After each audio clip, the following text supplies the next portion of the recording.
আরে আমার ভাইটা তো বেশ বড় হয়েছে, ভালো চাকুরি করে, এবার বিয়েটা দিয়ে দিলেই তো হয়। হ্যাঁ, তা দিয়ে দিলেই তো ভালো হয়। এর থেকে বেশি বয়স হয়ে গেলে অসুবিধা আছে। ওই জন্যই তো বলছি, তাহলে ওর জন্য মেয়ে খোঁজা শুরু করে দিই। কিন্তু কেউ রাজি হবে তো? আমার অবস্থা তো আবার এই রকম, মাথায় একটাও চুল নেই। আমায় দেখে কেউ আসবে তো আবার এই বাড়িতে? আরে হ্যাঁ হ্যাঁ, আসবে, আলবাত আসবে। তোমার যেই বড় রোগটি হয়েছিল তার কারণে চুল উঠে গেছে। এমনি সময় তো তুমি ভালোই ছিলে, বিধাতার অশেষ কৃপা যে তুমি বেঁচে আছো। দাদা, তোমরা এত কি কথাবার্তা বলছো? বৌদি, আমাকে খেতে দেবে তো? আমার অফিস যেতে দেরি হয়ে যাচ্ছে। এই তো আমি উঠছি, তোমায় খেতে দিয়ে দিচ্ছি।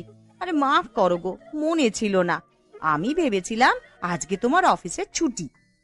ও কোনো ব্যাপার না, তুমি এখন দাও তাড়াতাড়ি। আচ্ছা আচ্ছা, খা, আগে তুই খেয়ে নে, তোর সাথে এসব ব্যাপারে পরে কথা বলবো। তাহলে রাতে বলবে, অফিস থেকে এসে একটু বিশ্রাম নিই তো।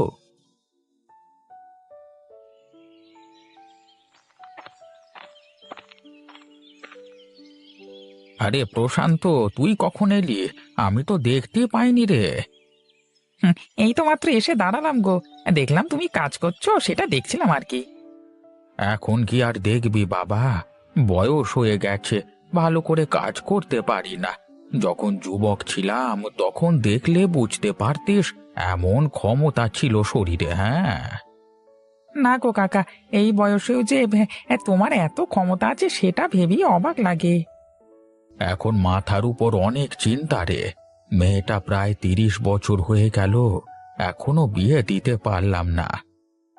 আমি তাহলে ছেলে দেখা শুরু করি, ভালো ছেলে পেলে তোমাকে বলবো, কেমন? চেষ্টা করে দেখ না একবার, আমিও খোঁজাখুঁজি চালাচ্ছি। এরপর আর বিয়ে দিতে পারবো কি না কে জানে।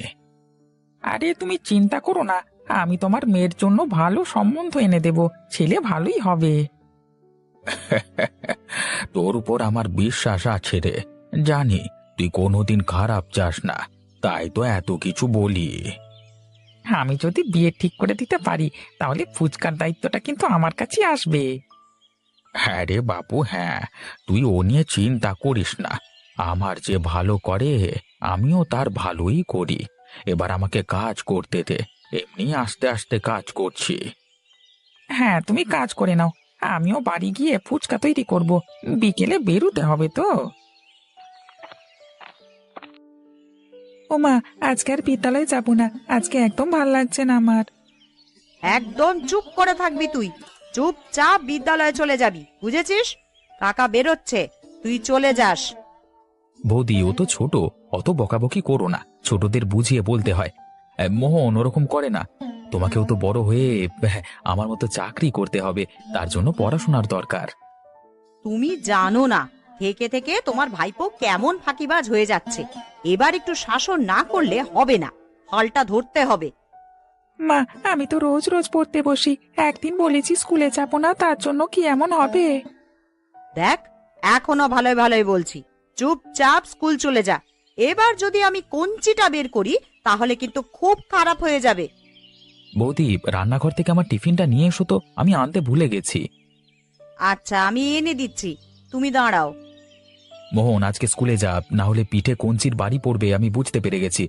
আজকে স্কুলে যা, আমি ফেরবার পথে তোর জন্য গরম গরম পকোড়া কিনে আনবো। সত্যি তুমি আনবে তো? হ্যাঁ, আমি ঠিক নিয়ে আসবো। এবার চটপট পিঠে ব্যাগটা নিয়ে নে তো, যেতে হবে তো। শ্যামল, এই নাও তোমার টিফিন। আর তুইও তো তৈরি হয়ে গেছিস দেখছি, যা, দুজনে মিলে সাবধানে রওনা দে। হ্যাঁ বৌদি, আমরা আসছি।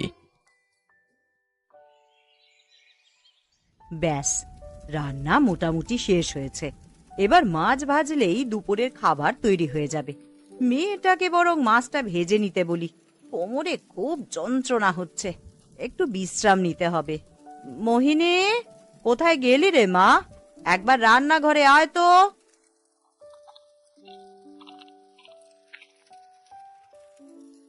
হ্যাঁ মা, ডাকছো?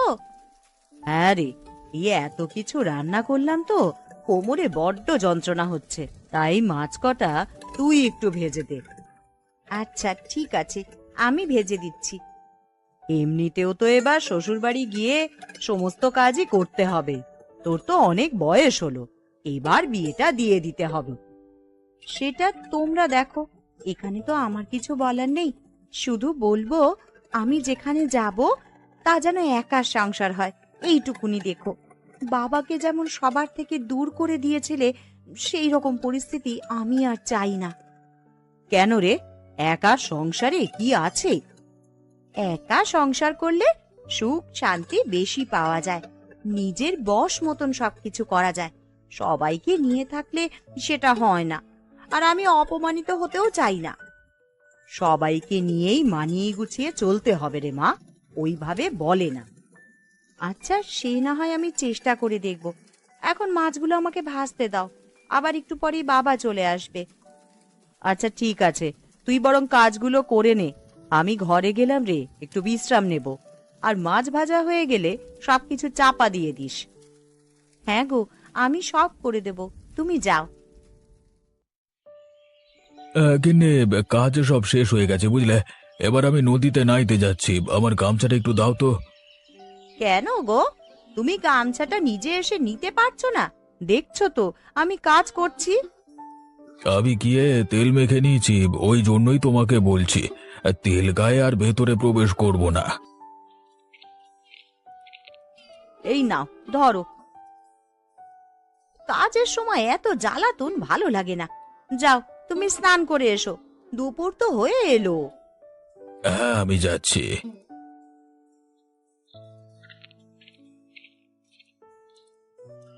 ওই রতন, একবার এইদিকে আয় তো।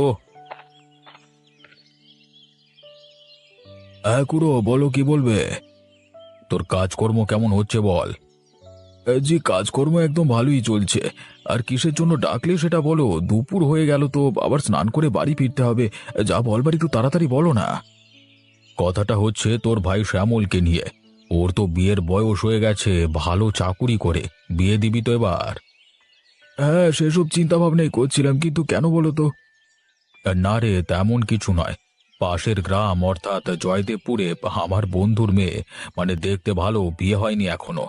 তুই যদি রাজি থাকিস তাহলে কথা বলে নিতে পারি আর কি। আচ্ছা ঠিক আছে, তুমি কথা বলো আর আমাকে কালকে জানিও। হ্যাঁ, আমি স্নান করতে যাচ্ছি। আচ্ছা ঠিক আছে।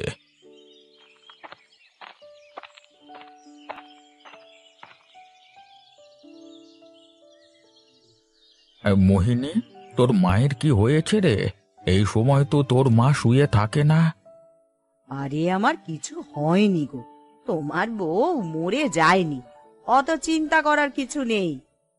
এই ভর দুপুর বেলায় এইসব কথা একদম বলবি না। আমার প্রচন্ড ক্ষুধা লাগছে, তাড়াতাড়ি খেতে দাও। মোহিনী, তোর বাবাকে খেতে দিয়ে দে তো মা, আর তার সাথে তুইও খেয়ে নে। আচ্ছা মা। কেন গো, তোমার কি হয়েছে, খাবে না তুমি? আমার কোমরে প্রচন্ড ব্যথা, আর খেতে ভালো লাগছে না। তোমরা বাপ বেটিতে খেয়ে নাও, আমি বিকেলে উঠে গিয়ে খেয়ে নেবো খন। বাবা এসো, খেয়ে নি আমরা, বসে পড়ো। তোমার তো প্রচন্ড ক্ষুধা লেগেছে বললে।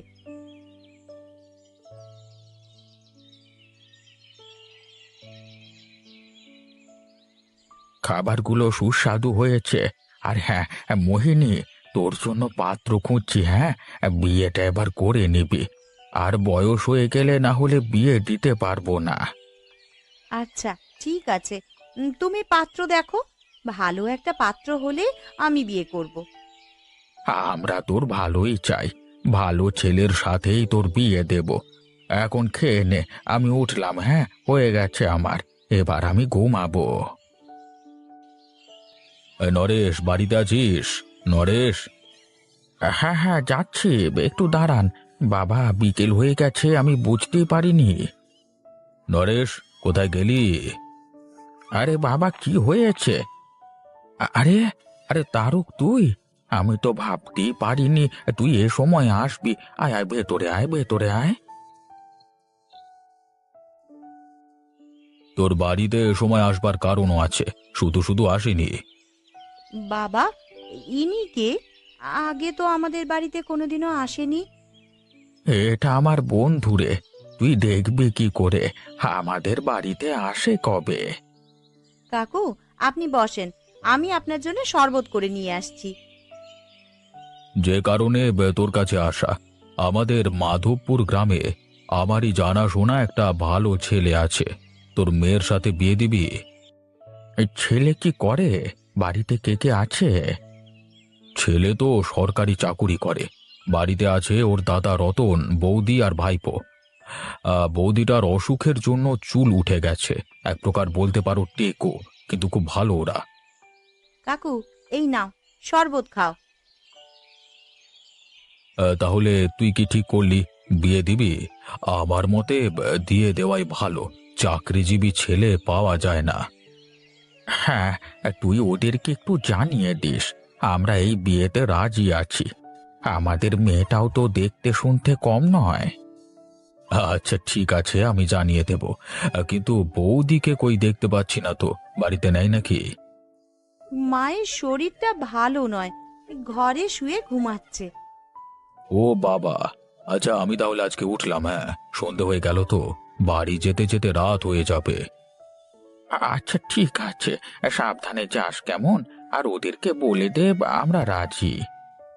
হ্যাঁ, আমি গিয়েই বলে দেব। এখন আসি কেমন?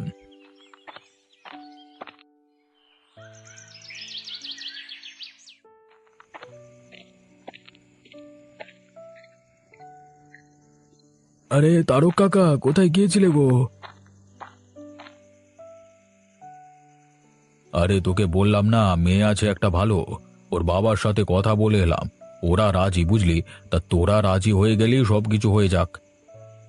মেয়ে দেখতে শুনতে কেমন, আচার আচরণ কেমন? মেয়ে সুশীল, ভদ্র, মোটামুটি সবকিছু কাজ করতে পারে, একজন যোগ্য গৃহিণী হতে পারবে। তাহলে আমার দিক থেকে কোনো অসুবিধা নেই, দুদিক থেকেই সমস্যা মিটে গেল, এবার শুধু বিয়েটা হলেই হবে। বাহ, বেশ ভালোই হলো। মেয়ের বাবা হচ্ছে আমার বন্ধু, নাম নরেশ, জয়দেবপুর গ্রামের কৃষক। আমি বুঝতে পেরে গেছি, তাহলে এবার বিয়ের আয়োজন করা যাক।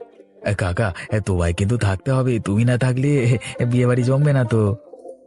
আরে খ্যাপা, থাকবো রে থাকবো, আমাদের গ্রামের গর্ব শ্যামল, ওর বিয়েতে থাকবার সুযোগ কেউ ছাড়ে? কাকা, বাড়ি যাচ্ছ তো? আমিও বাড়ি যাচ্ছি, তাহলে একসাথে যাওয়া যাক কেমন? হ্যাঁ চল না, আমার কোনো অসুবিধে নেই, কিন্তু তুই তো সাইকেল নিয়ে গেলে তাড়াতাড়ি পৌঁছে যেতিস। আরে ওসব ঠিক আছে, তোমার সাথে হাঁটতে হাঁটতে চলে যাব, মাঝে মাঝে হাঁটা ভালো। তোর তো ভালোই বিক্রি হচ্ছে, ভর্তি বাক্স ফুচকা নিয়ে আসিস আর খালি করে নিয়ে যাস, বিয়ে বাড়ি ধুমধাম করে হবে তো। হ্যাঁ হ্যাঁ, অবশ্যই। রতন বাবু, অবশেষে আমার মেয়েটা আপনাদের বাড়ির বউ হলো, একটু মানিয়ে গুছিয়ে নিতে সাহায্য করবেন। হ্যাঁ নরেশ বাবু, আপনি কোনো চিন্তা করবেন না, আমার স্ত্রী রয়েছে, হাতে হাতে কাজ করে শিখিয়ে দেবে সবকিছু। তাহলে তো আমার আর কোনো চিন্তাই থাকলো না। মা, তুই এইভাবেই থাকিস, ওদের পরিবার খুব ভালো।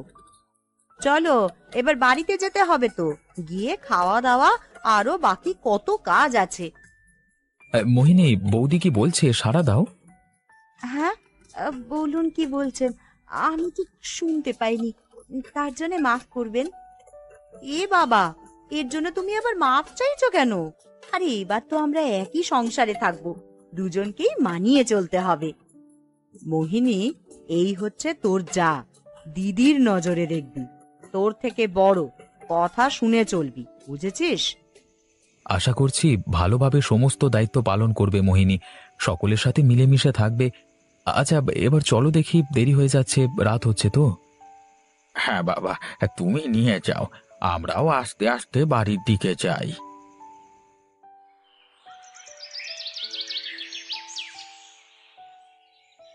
দেখো, আমি তোমায় একটা কথা স্পষ্ট করে বলে দিচ্ছি, এই সবার সাথে আমি থাকতে পারবো না।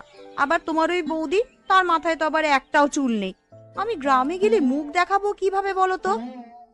আরে বৌদির বড় রোগ হয়েছিল, ওই জন্যই এরকম হয়ে গেছে, কিন্তু বৌদির মনটা খুবই ভালো আর কি। তুমি কয়েকদিন থাকো না আগে, তারপর না হলে ভেবে দেখব। আমি এরকম পরিবেশে মানুষ হইনি। আমি থাকতে পারবো না বলেই দিচ্ছি। আরে তুমি এখন থেকেই ভেবে নিচ্ছ কেন? কিছুদিন চেষ্টা করো মানিয়ে নেওয়ার।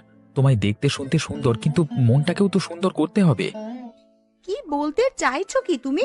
আমার মনটা সুন্দর নয়, আমি স্বার্থপর, তোমার এইসব মনে হয়? আরে না রে বাবা না, আমি তোমাকে এসব কথা বলিনি। তুমি অন্যরকম ভাবে নিচ্ছ কেন? আচ্ছা গো আচ্ছা, আমার সব কিছু বোঝা হয়ে গেছে। তুমি কি বলতে চাইলে সেটাও আমি বুঝতে পেরেছি। তুমি মানিয়ে গুছিয়ে নাও সবার সাথে, এটাই বলতে চেয়েছি আমি। আমি বাইরে যাচ্ছি, তুমিও চলে এসো। ভালোই বেলা হয়ে গেছে। আমার যখন ইচ্ছে হবে তখন যাব, তুমি যাও না। আমি তো যেতে বারণ করিনি। সবার সাথে মানিয়ে গুছিয়ে আমি চলতে পারবো না।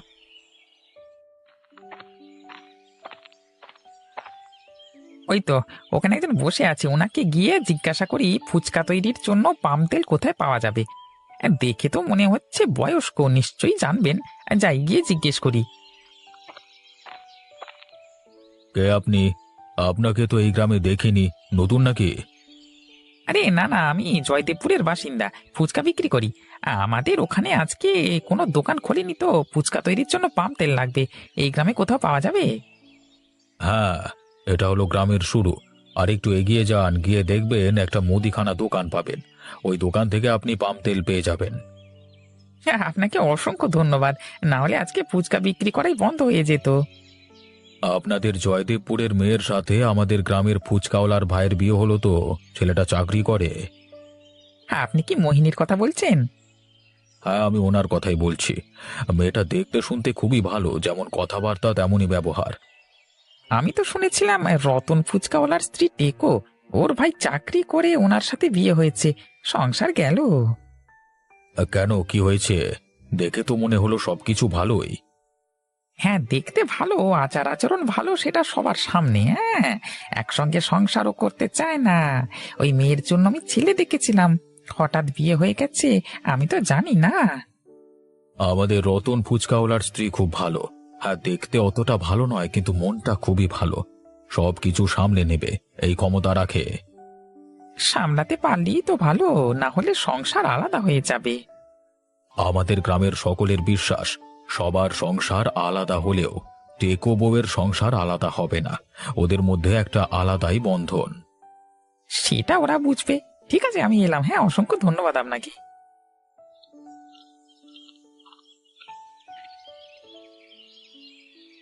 মোহিনী, তুমি আস্তে আস্তে কাজ করো। বঁটিতে হাত কেটে গেলে কি হবে তখন? দেখে কাজ করো গো, হাত বাঁচিয়ে কাজ করো। মোহিনী, তুমি হাতটা দেখে কাজ করো, এক্ষুনি আবার হাতটা না কেটে বসো তুমি। আহ আহ, কি ব্যথা লাগছে, কেউ আমাকে সাহায্য করো। তুমি একটু সহ্য করো, আমি বাইরে থেকে জলের বালতিটা নিয়ে আসছি। ওর মধ্যে হাতটা ডুবিয়ে রাখবে, রক্ত বন্ধ হয়ে যাবে। মোহিনী, তোমার আর ব্যথা করছে? রক্ত তো মনে হয় বন্ধ হয়ে গেছে। এবারে ওষুধ লাগিয়ে দিলেই হয়ে যায়। যা করলে হয় একটু তাড়াতাড়ি করো দিদি, আমার খুব ব্যথা লাগছে, সহ্য করতে পারছি না। আমি তো তোমায় অনেকক্ষণ থেকেই বারণ করছি, তুমি তো অন্যমনস্ক হয়েছিলে। দেখো তো কেমন দুর্ঘটনা ঘটে গেল। হ্যাঁ, আমি অন্যমনস্ক হয়ে গিয়েছিলাম, দেখে শুনে কাজ করা উচিত ছিল আমার। থাক, এখন এসব কথা ছাড়ো। তুমি জলের মধ্যে হাতটা ডুবিয়ে রাখো, আমি ঘর থেকে ওষুধ নিয়ে আসছি, লাগাতে হবে। শ্যামল, তাহলে সবকিছু ধারবাকি মিটে গেল। হ্যাঁ, এবার আর কোনো চিন্তা থাকলো না। সমস্ত কিছু মিটে যাওয়াই ভালো। যতদিন যাবে, না হলে আবার সুদ বেড়ে যাবে। এই কি হলো মোহিনীর হাতে? ও অন্যমনস্ক হয়ে বঁটিতে আনাজ কাটছিল, তা হাতটা কেটে গেছে, তাই জন্যই আমি ব্যান্ডেজ করে দিয়েছি। আমাকে সকলে মাফ করে দাও, আমি অনেক বড় ভুল করেছি। বৌমা, তুমি আবার কি ভুল করলে? তুমি তো ভালোই আছো। আমি এই সংসারকে আলাদা করতে চেয়েছিলাম, অর্থাৎ দু ভাগ করতে চেয়েছিলাম। বড় ভুল হয়ে গেছে আমার, সবাই আমাকে ক্ষমা করে দিও। ছোটবেলায় দেখেছিলাম বাবাকে আমার কাকারা আলাদা করে দিয়েছে, তাই ভেবেছিলাম একসাথে সংসার বুঝি ভালো নয়। মাপ চাওয়ার কোনো দরকার নেই। আমরা সবাই তোমার পাশে আছি। অতীতে যা ঘটেছে সব ভুলে যাও, এবার নতুন করে পথ চলা শুরু করো। সত্যি তোমরা খুব ভালো, আমিই ভুল করেছি। একসাথে থাকলে যে এত সাহায্য পাওয়া যায় তা তো জানতাম না। আমরা আছি, আমাদের সংসারে সুখ দুঃখ দুইই আছে, কিন্তু আমরা সকলে মিলে দুঃখের মোকাবিলা করি। আমি সত্যি খুব নিচে নেমে গিয়েছিলাম দিদি। তোমার মাথায় চুল নেই বলে অনেক অপমান আমায় সহ্য করতে হবে ভেবেছিলাম, কিন্তু তুমি তো আমার নিজের দিদির মতন। আমি কিভাবে ভাবলাম আলাদা হব? আমি রূপের অহংকারী হয়ে গিয়েছিলাম। আর এখন এসব কথা ভেবো না। এখন আমাদের সুখী সংসারের অংশ তুমি। এই মাধবপুর গ্রামে আমাদের সংসারটাকে সবাই টেকো বউয়ের সুখের সংসার বলে। এতে আমি কিচ্ছু মনে করি না। আজকে থেকে এই টেকো বইয়ের সুখের সংসারের নতুন সদস্য হলে তুমি। আমি অনেক ভাগ্যবতী, এইরকম একটা পরিবার পেয়েছি। দাদা, এই বৃষ্টিতে ভিজে পুড়ে শাক তোলবার কি মানে বলো তো? এই বৃষ্টির মধ্যে কি কেউ বাজারে আসবে শাক কিনতে? আরে আসবে আসবে, বাজারে আজ কেউ শাক বিক্রি করতে যাবে না। আমরা বেশি দামে শাক বিক্রি করতে পারবো। বা দাদা, তোমার মাথায় কিন্তু বুদ্ধি আছে বলতে হবে। তাড়াতাড়ি শাক তুলে নিয়ে বাড়িতে চলো। কেন রে, তাড়াতাড়ি কেন বাড়িতে যেতে হবে? বেশি করে শাক তোল, তারপরে বাড়ি যাবার চিন্তা করিস। আরে দাদা দেখো না, কি জোরে বিদ্যুৎ চমকাচ্ছে। একটা যদি গায়ের উপর পড়ে তাহলে তো খবর আছে। আরে কিছুই হবে না, নে নে, কথা কম বলে শাক তোল দেখি। আজকে একেবারে বাম্পার বেঁধে যাবে। হ্যাঁ হ্যাঁ, তুলছি। হ্যাঁ দাদা, আজ যদি বেশি দামে শাক বেচতে পারি তবে কিন্তু ইলিশ মাছ কিনতে হবে। অনেকদিন ইলিশ মাছ খাই না। আচ্ছা ঠিক আছে, তাই হবে। আচ্ছা দাদা। এই চল ভাই, অনেক শাক তুলে ফেলেছি। এখন বাজারে গিয়ে দেখি আজ কেমন বিক্রি হয় শাকগুলো। হ্যাঁ হ্যাঁ দাদা, চলো যাই।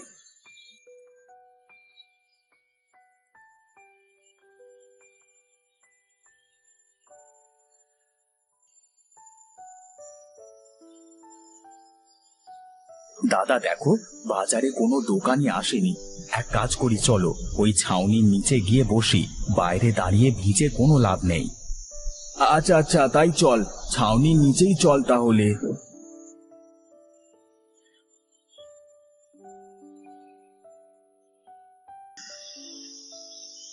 ওই দেখো দাদা, একটা লোক ছাতা মাথায় করে এদিকে আসছে।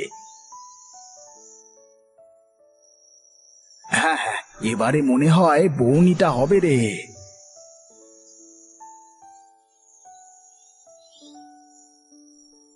এই যে ভাই, শুনছো? শুধু শাকই আছে নাকি অন্য কিছু আছে তোমাদের কাছে? আরে না ভাই, অন্য কিছু তো নেই, শুধু শাক হবে। নিয়ে যাও, খুব ভালো হবে শাকগুলো, একদম টাটকা, এই মাত্র জমি থেকে তুলে নিয়ে এলাম। তা কত করে দিলে গো দাদা শাক? মাত্র 20 টাকা আটি। তোমাকে ক আটি দেবো দাদা? কি যে বলো, 5 টাকার শাক 20 টাকা দাম চাইলে হবে নাকি? এই বৃষ্টিতে ভিজে শাক তুলে নিয়ে আসলাম, দাম তো বেশি হবেই। আর তাছাড়া দেখো, হাটে আর একটাও দোকানদার নেই। হ্যাঁ ভাই, দাও দেখি, আমাকে 3 আটি শাক দাও তবে। এই যে, এই নাও ভাই, তোমার 60 টাকা হয়েছে। বেশ, এই নাও তোমার টাকা।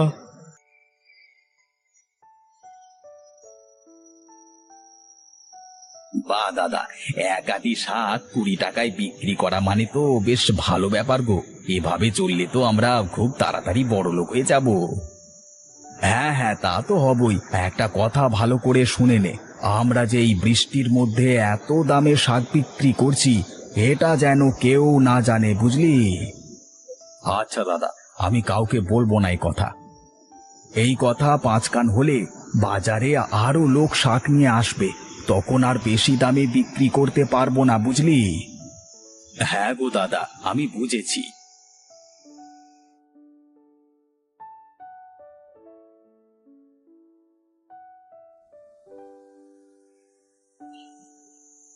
আরে এই যে কাকা, এই বৃষ্টির মধ্যে শাক কোথায় পেলে গো? মানুষের ক্ষেত থেকে চুরি করে আনলে নাকি? ওটা তো তোর অভ্যেস, আমি বাজার থেকে কিনে নিয়ে আসলাম শাক। আরে কাকা, রেগে যাচ্ছ কেন? আমি তো মস্করা করলাম একটু। ও মস্করা করলি? আমিও তো মস্করা করলাম তোর সাথে। আচ্ছা বাদ দাও সেসব কথা। এই তুমি তো বাজার থেকে আসলে, তা বাজারে কি দোকানপাট খোলা আছে নাকি? আরে ওই যে ওই পাড়ার গোপাল আছে না, ওই গোপাল বাজারে শাক বিক্রি করছে। তাছাড়া বা কোনো বাজার নেই বুঝলি। আর বাজারে একা দেখে একেবারে দাও মেরে নিল। উফ! হ্যাঁ, দাও মেরে নিল মানে? কি বলছো কি? আমি তো ঠিক বুঝলাম না, সব মাথার উপর দিয়ে গেল আমার। আরে 3 আটি শাক কিনে নিয়ে আসলাম 60 টাকা দিয়ে। তাহলে বলতো কম দাও মারলো নাকি আজকে? বলো কি, 15 টাকা শাক কিনা 60 টাকা? বাবারে বাবা, এতদিনে দুপুরে একেবারে ডাকাতি দেখছি গো। হ্যাঁ গো হ্যাঁ, কিছুই করবার নেই। বাজারে এই শাক ছাড়া যে কিছুই নেই, তাই যা দিয়ে পেলাম তাই কিনলাম। থাকো ভাই, বাড়িতে বউ পচ্ছে বসে আছে, আমি চললুম।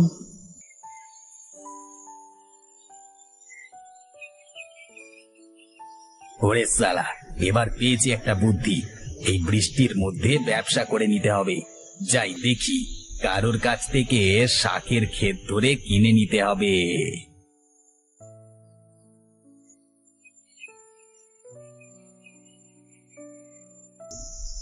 না গো গিন্নি, কি যে করি। এই বৃষ্টি তো 1 মাস আগে থামবে না শুনলাম। এভাবে হলে তো মাঠঘাট সব তলিয়ে যাবে। কি যে করি, আমার মাথায় যে কিছুই আসছে না। এক কাজ করো, একটু কষ্ট করে শাকের খেতে গিয়ে কটা শাক তুলে নিয়ে হাটে যাও, দেখো বেচা যায় কিনা। আরে গিন্নি, এই বৃষ্টির মধ্যে কে বাজারে আসবে শাক কিনতে বলো দেখি? তাও তো ঠিক কথা, এই বৃষ্টিতে লোকজনের কি বাড়ি থেকে বেরোনোর কোনো উপায় আছে নাকি বলো? হ্যাঁ তাই তো কথা। কি যে করি, কি করে যে সংসার চালাবো কিছুই বুঝতে পারছি না আমি। চিন্তা করে কোনো লাভ নেই বুঝলে, বিধাতা কিছু একটা ব্যবস্থা করবেন, তুমি কোনো চিন্তা করো না গো।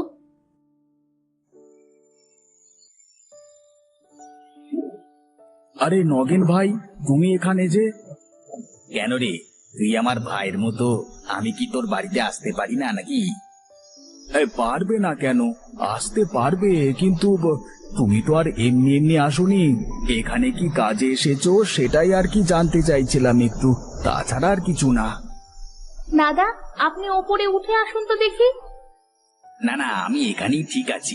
হ্যাঁ, তা গণেশ, তুই যদি চাস তবে আমি তোর পুরো শাকের ক্ষেত কিনে নেব। বেচবি নাকি? ভালো দাম পাবি। এত শাক দিয়ে তুমি কি করবে দাদা, শুনি তো একটু। তোর তা দিয়ে কি লাভ বল দেখি? তুই শাকের ক্ষেত বেচলে বল, 5,000 টাকা দেব। 1 মাসের জন্য তোর এই শাকের ক্ষেত আমার হয়ে যাবে। 1 মাস পরে আবার তোর ক্ষেত তোর হয়ে যাবে, বুঝলি? কিন্তু আবার কিন্তু কিসে? কোনো কিন্তু নাই। ঠিক আছে দাদা, আমরা আপনার শর্তে রাজি আছি, কোনো সমস্যা নাই। হ্যাঁ বেশ, এই নাও, এখানে 5,000 টাকা আছে। এই টাকা রেখে দাও তোমাদের কাছে। আজ থেকে 1 মাস তোমার সমস্ত শাকের ক্ষেত আমার। আচ্ছা বেশ দাদা।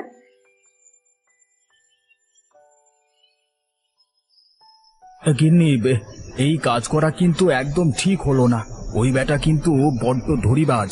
কি দিয়ে যে কি করে বসে, কোনো ভরসা নেই ওর উপরে।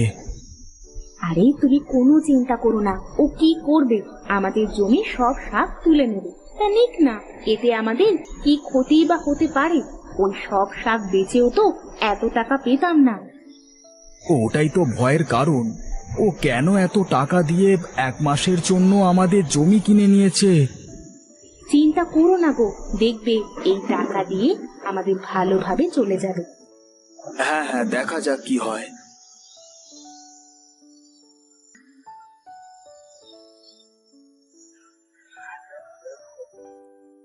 আরে দাদা, শাক কত করে বিক্রি করছো তুমি? 20 টাকা করে আটি বিক্রি করছি দাদা। তোমার কত আটি লাগবে তাই বলো আমার কাছে। আরে আমার তো অনেক শাক লাগবে রে, যত দিবি ততই নেব। আরে দাদা, এত শাক নিয়ে তুমি কি করবে? আমার তো জমি ভরা শাক আছে। তাহলে এক কাজ করো, তোমার সব শাক আমাকে বেচে দাও, জমি ধরে 10,000 দেব। না দাদা, 10,000-এ এত শাক আমি দেব না। বেশ, তাহলে এক কাজ করো, 15,000 দেব। রাজি আছিস কিনা তাই বল। হ্যাঁ দাদা, 15,000 দিলে দিতে পারি। বেশ, তো তাহলে তাই হোক। এই নে তোর টাকা। 1 মাস ওই জমি আমার। 1 মাসের মধ্যে আমি যা পারি শাক তুলে বেচতে পারি। 1 মাস পর তোর জমি তোর হয়ে যাবে, ঠিক আছে? আচ্ছা ঠিক আছে, তাই হবে। তোল তোল, ভালো করে বেচে বেচে ভালো করে শাকগুলো তুলে দে আমাকে। আচ্ছা বাবু, ঠিক আছে। আমি এখন এই তল্লাটের সব শাকের ক্ষেত কিনে নিয়েছি। সব শাকের ক্ষেত এখন আমার হয়ে গেছে। তার মানে আপনি এখন যা দামে ইচ্ছে শাক বেচতে পারবেন, তাই তো? আরে হ্যাঁ, এবার বাজারে আমি চড়া দামে শাক বিক্রি করব। সবাই বাধ্য হয়ে আমার এই শাক কিনবে। বাহ, আপনার মাথায় দেখছি অনেক বুদ্ধি আছে। আরে পাগলা, এ কি বলে ব্যবসা? বুদ্ধি নেই তো ব্যবসা নেই। কথায় আছে না, বুদ্ধির দাম কোটি টাকা। সত্যি দাদা, আপনার মাথায় অনেক বুদ্ধি আছে বলতে হবে। নে নে, আর প্রশংসায় পঞ্চমুখ হতে হবে না। যা, এখন শাক নিয়ে হাটে যা। প্রতি আটি শাক 30 টাকা দরে বিক্রি করবি, ঠিক আছে? আচ্ছা দাদা, ঠিক আছে, তাই হবে।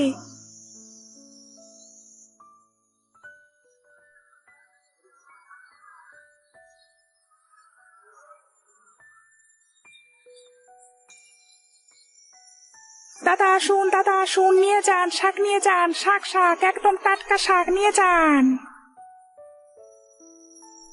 দাও ভাই, শাক দাও, আমাকে 3 আটি দাও দেখি। এই নাও দাদা, 90 টাকা দাও। বলিস কি, 30 টাকা করে আটি শাক? এত দাম কি করে হয়েছে শাকের?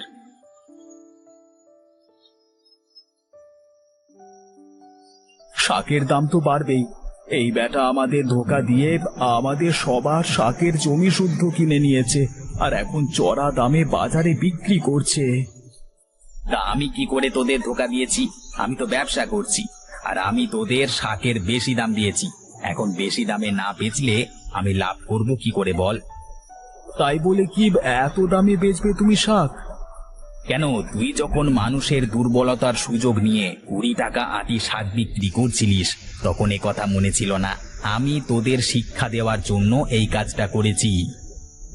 দাদা, আমরা আমাদের ভুল বুঝতে পেরেছি। আমরা আর এমন কাজ কোনোদিনও করব না। আচ্ছা ঠিক আছে, এই কথা যেন মনে থাকে তোদের। এই হরি, এই শাকের আটি 5 টাকা করে বিক্রি কর।